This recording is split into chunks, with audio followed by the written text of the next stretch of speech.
বুনু, তুই তো ভালো খাস লাউ ঘন্ট, চিংড়ি মাছ দিয়ে করবো আজকে। চিংড়ি মাছ দিয়ে আবার লাউ ঘন্ট হয় নাকি? হ্যাঁ হয়, আজকে ভাবছি চিংড়ি মাছ দিয়ে লাউ ঘন্ট করবো। দেখ, আচ্ছা, প্রথমে তেল দিয়ে তার মধ্যে ওটা সর্ষে দিয়ে দিলি। সর্ষে আর শুকনো লঙ্কা দিয়ে দিলাম। এরপর লাউগুলো কুচিয়ে রেখেছি ওগুলোর উপর নুন আর হলুদ ছড়িয়ে দিলি। হ্যাঁ, নুন হলুদ ছড়িয়ে কিন্তু ভালো করে নাড়াচাড়া করতে হবে। গ্যাসের ফ্লেমটা এখন কি হবে? গ্যাসের ফ্লেমটা এখন লো করে রাখবো। ও, এখন একটু সিদ্ধ হবে। হ্যাঁ, দুটো কাঁচা লঙ্কা দিয়ে দিয়েছি যাতে আরো ভালো লাগে খেতে।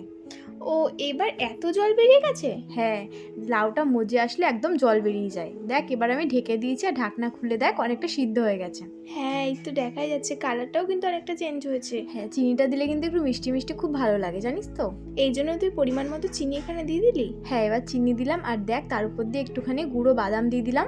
তারপরে চিংড়ি মাছগুলো দিয়ে দিলি। হ্যাঁ, তারপর ভাজা চিংড়ি মাছগুলো দিয়ে ভালোভাবে নাড়লে কিন্তু আমাদের লাউ ঘন্ট তৈরি হয়ে যাবে। ওয়াও, কি সুন্দর দেখতে হয়েছে। খাবি?